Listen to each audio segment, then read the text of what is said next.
Mummy నిన్న రాజం చెట్టుకి పడినప్పుడు ఇదైతే ఇవన్నీ తీస్తే ఈరోజు మా మమ్మీ అయితే పండ్లు అయిన తర్వాత కట్ చేస్తుంది. నాకు బొప్పాస్ పండు అయితే చాలా ఇష్టము, కాయలాంటిదైతే చాలా ఇష్టము. అందుకనేసి మా మమ్మీ కట్ చేసింది. పడిన తర్వాత ఎక్కువ పడేయండి ఇవన్నీ ఇన్ని ముక్కలు, అందుకనేసి ఉన్నాయి. కాయలా ఉంది, చాలా బాగుంది ఇది. మా మమ్మీ అయితే ఈరోజు కట్ చేసింది. ఇంకా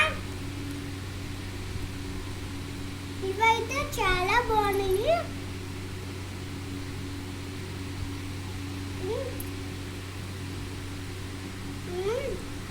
మా మమ్మీ వేగంగా కుక్కి తినేస్తున్నది. మా మమ్మీకి కూడా ఇష్టం అనుకుంటా.